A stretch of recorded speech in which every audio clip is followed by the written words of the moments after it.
You're listening to TG1F, an F1 podcast with Kate and Nicole. We're your hosts. I'm Kate. And I'm Nicole. And this is our show where, you know what? Let's do something a little different. Welcome to TG1F's Read an F1 Romance Novel Month. F1 romance, author interviews, book recommendations, oh my. Join us for a month-long celebration of F1 romance authors and the stories that get our hearts racing. Because while F1 drivers are filling their shelves with trophies, we're filling yours with F1 romance novels. Who are we talking to today, Kate? Turn the page and find out. So welcome to the show, Charlie Novak. Thank you so much for being here. Thank you so much for having me. I am super, super excited to be here. We've heard so much about pole position from our listeners and our followers, so excited to chat with you a little bit more. But for anyone that hasn't read Pole Position before, which is your F1 novel, can you give us a little synopsis, maybe the main characters, tropes, main themes, spice level, kind of anything that'll get people really excited and let them know what they're in for when they start reading?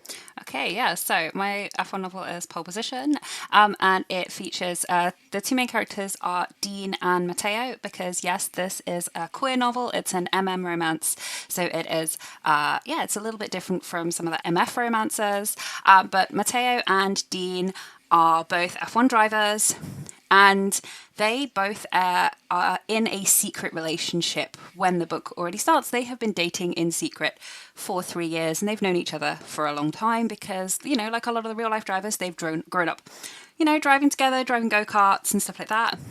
And then at the beginning of the novel, they end up on the same team, which is Cadogan Racing. And so suddenly their worlds collide because they've managed to do a fairly good job of keeping it kind of separate. It's a little bit easy when you drive for separate teams, but their worlds collide and suddenly they're both scoring massive amounts of points. They're both racing up the championship table, and how now they have to kind of deal with the fact that one of them potentially might win the championship against the person that they love the most, and they can't tell anyone. They haven't come out. They've decided to keep their relationship a secret because they are worried people will use it against them. Of course, the media, being the media, are like, oh my god, are they best bros, or is there like problems in the garage at Cadogan? And so it's all about like how they navigate that relationship, how they stay in love, and how they deal with the absolute circus that is Formula One. Spice is always a really difficult one for me because, like, for some people, it depends on what you've read before. I think it's fairly spicy. It's, you know, it's sexy, it's funny, it's very sweet. Mm-hmm. It's pretty low angst, but it is quite emotional. And yeah, there's definitely like quite a few spicy scenes because they're fun to write, and these two were just like really fun to write together. So it was just a great example to just kind of like have a go at making F1 queer. I think what's really interesting about this novel is that it focuses on an existing relationship, an established relationship, which is something that we don't necessarily see a lot, especially kind of in this category of novels. So talk to me about that and like why that was the storyline that you wanted to write. It's something I'd never written before. So I was like, oh, I think this will be fun. Let's give it a go. Because I was trying to find a trope that I wanted to write. And at the time I'd been writing loads of other stuff. And I was like, you know what? This might be really fun. And this is a situation where this trope of an established relationship really works, because one thing with established relationships, obviously, like in romance novels, we love to watch people fall in love. We love, you know, maybe watch a little bit of drama if you like a bit of angst, or even low angst. Usually there's something that the couple has to work through. So with an established relationship, you kind of have to have a situation that's going to put them through the ringer a little bit. And what better situation than, you know, just trying to do an F1 championship? Because, you know, it's super intense, you know, not just with the cars and the sport itself, but all of the media, the scrutiny, the press, the social media, the kind of having to be on, the training, the racing, the just everything. So it was a kind of a fun opportunity to take a trope that I hadn't written before, have a play around with it, and do it in my style. I write very low angst books. Generally, if you've not read any of my books before, I don't tend to do super angsty, going to like break your heart, rip it into 1,000 pieces, and make you kind of sob. I do write quite emotional books, but they tend to be quite low angst because Okay. I can't write angst. I've tried, and usually it just ends with me like smashing the keyboard. Like, no, no, no. How do I fix this? I have to make it better. Yeah. I can't. I have friends who like write the most like beautiful, heart-wrenching angst, and it will just like make you sob for hours. I can't do that just because I just can't cope with the stress. So I can do like I love I can that. do emotional stuff. I just can't do like super Yeah. angsty. So it was a fun, yeah, it was fun. And I thought with F1, you know, it's quite an interesting situation because these guys will grow up together often. They spend so much time together. They are very, very close. Like even if they are on different teams, they're all spending a lot of time together. We know that, you know, they get flights together, they play paddle together, they go out for dinner, they have group chats. And so it's kind of like, it's a really interesting situation to kind of put it in. And, you know, who do you tell? Can you trust your friends? You know, Yeah. who is around you, who you would tell, or who is a safe person, who isn't going to just like out you to the media. And I don't think, you know, you'd hope that would never happen in a situation, but it's something that people are always aware of. Of course. Yeah, that's so interesting. And I think, you know, obviously we've been talking about this but this is a male novel. So why was this concept of, you know, queering F1 really important to you? And what do you hope that readers take away from the novel? Yeah, why was this something that you were really, really passionate about? So I write exclusively queer romance, largely, you know, pairings. I'm a queer person, and for me, like representation of queerness in sports romance in general is really important.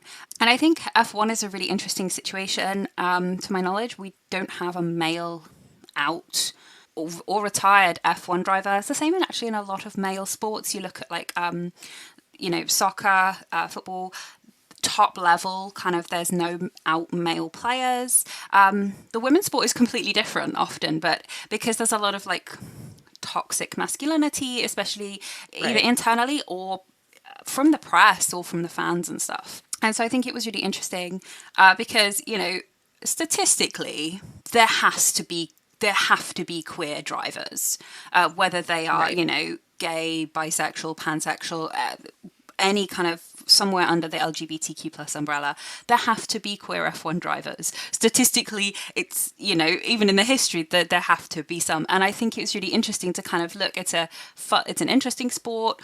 You know, what does it look like? And I think, again, like getting to put two teammates in a position, that's something at the moment, sadly, that you can only do exclusively with a male-male pairing because we don't, at the moment, have any female F1 drivers. I would love there to be some. I would love to see a mixed and a really diverse grid.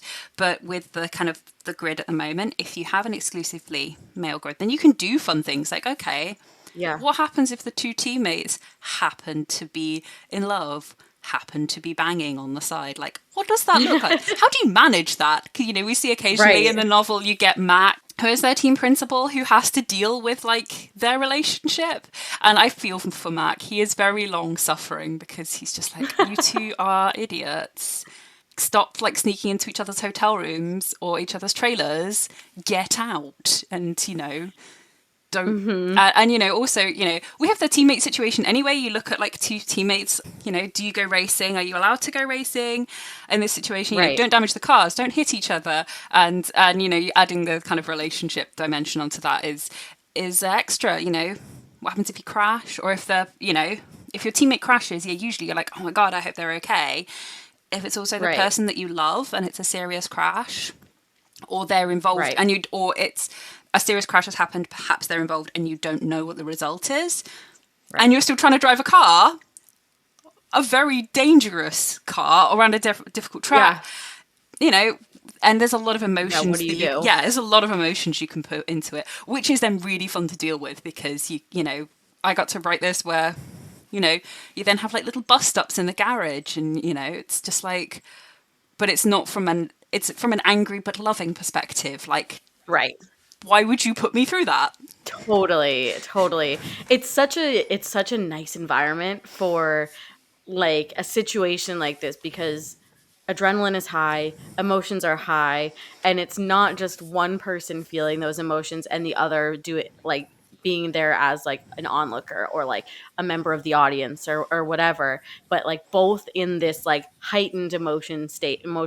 And like, how do you deal with that? Especially, I always think, I'm thinking too, now that we're talking about this, like, we see a lot of teammates race each other and crash. And of course you're like, oh, they must hate each other now, or it's always someone's fault. And so like, how do you deal with that if you're Yeah. like in a relationship with that person? And how do you deal with like we're competing against each other, Yeah. but we love each other? Oh, it's so interesting. Yeah. And also So then just interesting. like if somebody hates this person because they took them out, does that mean that you also hate them?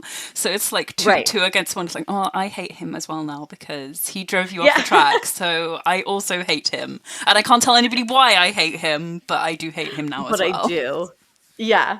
Oh, that's so funny. So how did you first get into Formula One? Like, what was your journey into becoming a fan of the sport in general? So, like, my dad was always a fan of F1, and I watched it a bit with him as a kid. I kind of fell out of it a bit, it dropped off, and then my sister got me back into it because my sister is a huge F1 fan, and her partner wasn't super into F1, and so she was like, "You need to watch Drive to Survive." Because Yeah. it come out, and I've she's like, "I need someone chosen to, you yeah, as my F1 friend. I Yeah. need someone to talk about this with." So, and I eventually was like, okay, fine, I'm gonna watch it.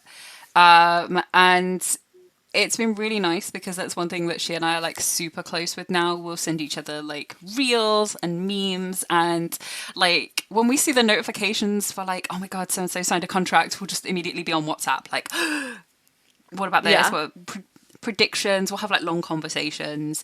And I have to give her a massive kudos, and this is the dedication for pole position. But a couple of years ago, when I was kind of like in the process of starting to think about this novel, I was at an event in America and I was flying back, and she live WhatsApped me the entirety of the US Grand Prix because I was walking through like Dulles Airport in Washington, and so she was just like on WhatsApp, just being like, "This is this has happened. Charles has done this. Lewis has done this. This has happened. This has happened." And shoot, I just like God. at one point I lost like reception, and then when I came back into reception, I had like 20 new messages. She just live WhatsApped me the entire thing.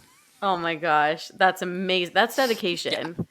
That's a sister. Yeah. That is a sister. Serious dedication. Sister of the year. Yeah. So it's been really nice, and it's given us something really fun to bond over and Oh, kind I of love that. despair at. I love that. And what was the moment that you kind of turned this fandom of the sport into, I think I could write a book. This is the plot line for my next novel, and it's going to be in Formula One. What was that decision making process? So I actually got asked. So my pole position is part of a standalone series. So it's an interconnected series of standalones. And I got kind of asked if I would be interested in writing it, and I was like, oh yeah, I would like to do that. And we got kind that of sounds good. free reign to we did come up with our own grid. We used all our own teams. So that was really fun. We got to create like all our own teams, and we had a massive spreadsheet to work out what was going to happen in each race, because if people crash, even though the books are Right. standalones, we wanted to make sure that things interlinked and stuff. And it was just I hadn't written any F1, but it just seemed like such an interesting idea, and it kind of just clicked in my head right away. I was like, oh yeah. And then of course the idea got into my brain, and then that was just Yeah. it. I couldn't say no then. My brain was just like, no, off we go. You're doing this now. You're going to write this book. And it was actually a really fun and interesting thing to write. Like, we often do a lot of research anyway, and I was just like there watching like on camera onboards, like as you go into like the first corner of certain tracks, just being like, okay, well, what does it look like? Like, how fast does the corner come up? Like, what position? Looking at like track maps, and at this point, so this novel does feature Las Vegas. And at that point, though, I wrote it before there was the first Las Vegas race, so it might be slightly different. Like, we knew roughly what the track was going to look like, and so I could extrapolate from there. It's fine. the Yeah. creative liberty. We knew it was going down the strip. So, and one thing that I tried to do is to make sure that like even if you have never watched F1 before, or you don't have like intimate technical knowledge of engines or all of the details, that you can still pick it up and read it. There's enough detail in there that if you are a really big fan of Formula One, then hopefully you'll really enjoy it. But if you are still like, oh, I'm just a casual fan, or I've not really read any F1, then you can just pick it up and enjoy it as it is. Okay, love that. Yeah, I think that's such an important thing, especially for sports romances, because everyone wants to read a romance, and sports are like prime fodder for romance. But it is important, I think, for people to be like, okay, I can recommend this book to someone like a friend of mine that doesn't watch Formula One and doesn't know anything, or a friend of mine that doesn't watch hockey or doesn't watch baseball. Like I can still recommend these books to them. So I think that's awesome that was something consciously that you were thinking of, but also still making it so that the people that do know the sport appreciate it and are like, okay, I know that Charlie knows what she's talking about. Yeah. Like this is working. It was fun. And I had several people read it. My sister was one of them, and a couple of other people just to, check and just be like, this, am I missing anything? Does this make sense? Have I made a horribly hideous, glaring error that I haven't spotted? And everything was good. So it was all good. Okay, good. Perfect. Good to hear. So as you were writing, were there any kind of real life inspirations that you were taking as you wrote these characters or team principals? Like kind of was anyone like, I think maybe this feels a little bit like Daniel Ricciardo, or this person is giving, Max Verstappen energy or something like that. I know fan casts are such a huge thing, especially in sports novels. So is that something that you were like thinking about ahead of time, or have you heard anything like that? I haven't heard anything like that. I try not to like fan cast because I'm just really, I want these people to be their own people. And I want them to exist as real people. But I think there's little nods. So there's a restaurant right at the very beginning that Dean is having a conversation with Mac, the team principal. It's called Jules, after Jules Bianchi. And that's that's just in Monaco. There's just like some nice little, I don't know, you might see little things. I don't know if I've consciously put them in there, but there's little nods to like, you might read it and think, oh, this team is maybe a bit like this team. This team is maybe a bit like this team. The team principals, I don't know. I think Mac is very calm. He's probably a little bit more kind of, I guess, he is Scottish, so he's maybe more like a slightly more Scottish Toto, I think, than like. So he's like Toto and Susie kind of combined. Yeah, Susie is Scottish. yeah, and the owner of the team is a female owner, Ollie, and my sister helped me create her because I was like, okay, you helped me so much, you can have a character for the book. Oh, love that! How fun! So, it's really fun, and I think and Ollie has a dog, quite a badly behaved Staffy, who is, I guess, a slightly worse behaved version than some of the others. But I remember like Lewis talking and George talking about the fact that like Roscoe had like pooped in front of George's trailer. So I think like Ollie's dog goes and poops in front of one of the other garages at one point. Just so funny. I love it. Little Easter eggs for the little Easter eggs. Girls. Yeah. And it's, you kind of want to be, for me, it was like kind of want to be conscious about like some of the stuff that already exists. I didn't want people to to read it and be like, oh, well, this person is exactly like, like, of course, Carlos, but you've just stuck a different name on him. So, but I think you'll probably see like little nudges and stuff like that. Oh, love that. And so I think it's interesting that you decided on this storyline because it was a trope that you hadn't written before and you were excited by it.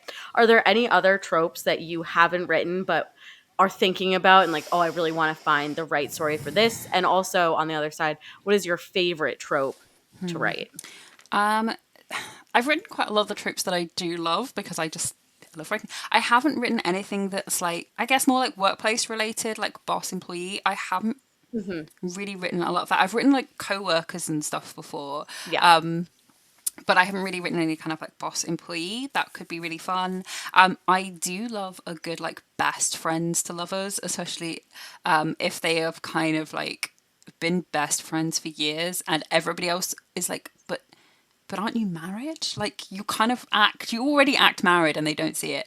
I also really love a good like enemies to lovers, especially if it's just like quite witty and sharp, like banter. Yeah. And I kind of often combine this and like some of my readers, my friends will joke that I write really good idiots to lovers, where they're just like, I love you too, but come on, like, how have you not seen this already? You are Yeah. so deeply in love with each other, and you are just like, oh look, he's my best friend, or oh, all of Yeah. it. It's like, oh wow, you two have just not noticed. You're so dense. I That's so funny. yeah. I love that. Do you have any other future work in the works right now?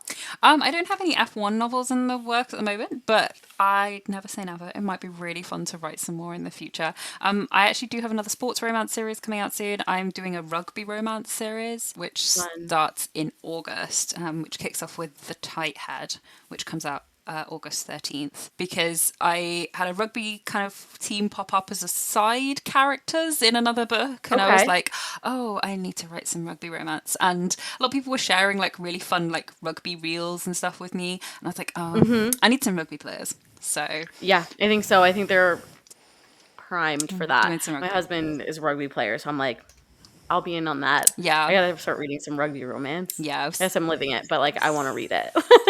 No, it's been really fun. I had a rugby player in another series, and then he kind of spun off, and his team is now getting a whole series. So I'm excited for that one. So Wow, amazing. yeah, but you know, I always have new ideas. I have so many ideas. And I would definitely love to come back to Formula One at some point, because I think there's a lot more things I would love to explore. Love that. All right, we're gonna get into a quick little rapid fire fun question section. So at the moment, who is your favorite F1 team and driver? Okay, favorite driver. It's always going to be Lewis Hamilton. Like, he is just the goat, and Kind of has to be. I Yeah, it's a great cried. answer. I cried when he won the British Grand Prix, like Yes. recently. I Yes. full on sobbed. But apart from Lewis, like I do really love Alex Albon, and I do have a soft spot for Williams. I think James Vowles is doing great things with the team. Yes. And also I just love like watching Alex post pictures of his pets. And James Vowles has the most soothing voice. Like when he does the TikToks and the reels and that for Williams, he's just like, oh, okay, it's very soothing. Yes. He's just so like relaxed and just like So chill. chilled. And I'm like, you could read like a calm bedtime story, Good. I feel If like. we're having if I'm having a panic attack, I feel like I would want a meditation app with James Vowles, just being like, it's okay. I am also a Yeah. Ferrari fan, so Yep. Long suffering. yeah, I love They them. don't make it easy. They don't. I'm just like, what deal did Charles make? What did he do?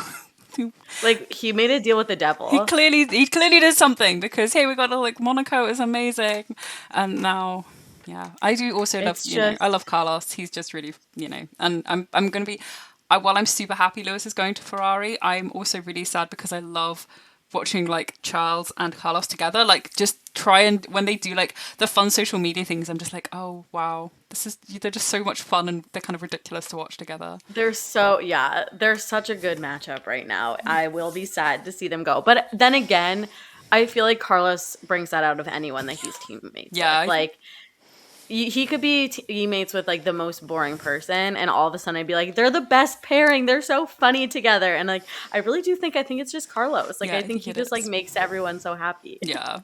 Yeah, no. And I really love Oscar's like very dry little sense of humor that's coming out this year. She's like, Yes, it's oh, peeking through. it's like little snarky. He kind of feels like Yeah. everyone's like little brother, I think. Yes, and he's like, "Oh, this is actually my home race too," It's mine now. I'm which adopted. is so And my yeah, my like brother so is a little brother of Dachshund. him.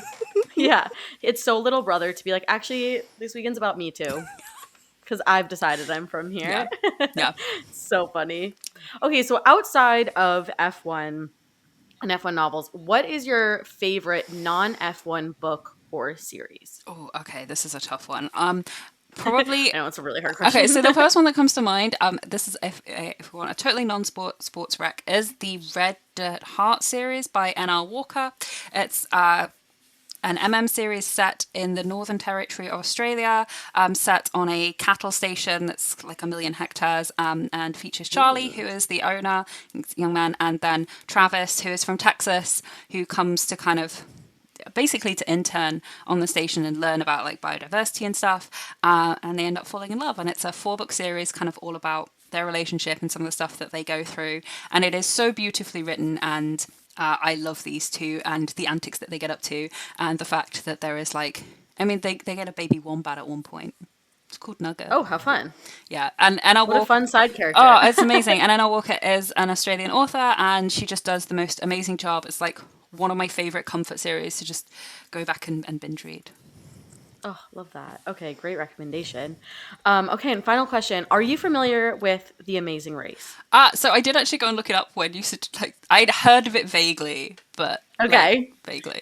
So which one of your characters that you've written would you want to be your partner on The Amazing Race that would give you the best chance of winning that $1 million at the end?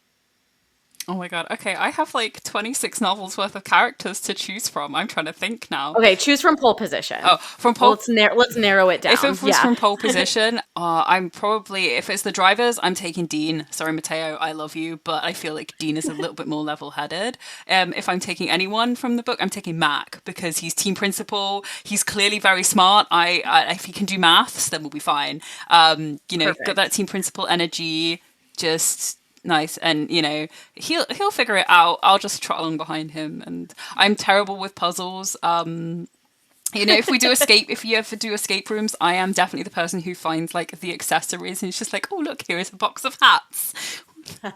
Everybody else is solving. Is this a clue? Yeah. Probably not, but it's fun. Like, oh, what's in here? Everybody else is like solving the puzzle. I'm just like, I'm gonna try this hat on. I'm gonna try this hat on. I get very distracted, so I would need someone who actually knew what they were doing. Kept you in line. I would not. Yeah. Okay. I love that. That's perfect. All right. Well, that is everything we have. But thank you so much, Charlie, for coming on the show. This was so much fun. I am going to kind of hand it over to you quickly to tell our listeners where they can find you, where they can find your work, anything you have coming up, and kind of whatever you have going on right now. Perfect. So if you want to read more of my books, they are all on Amazon and in Kindle Unlimited, and a lot of them are available on audio as well, not just from Audible, but from a lot of shops like Google Play, Libby, Kobo, things like that.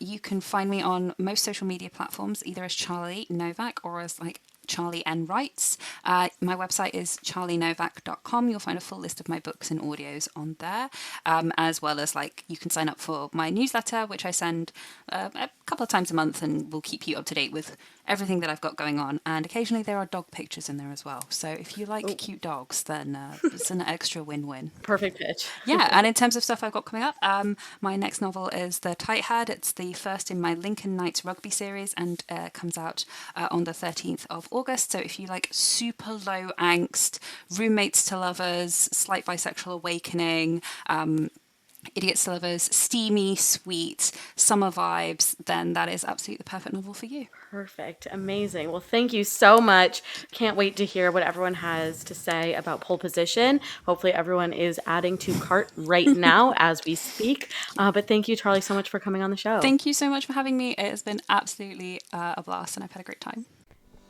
Thanks so much for listening to this episode of TG1F, an F1 podcast with Kate and Nicole. If you like what you heard, don't miss out on the fun between episodes.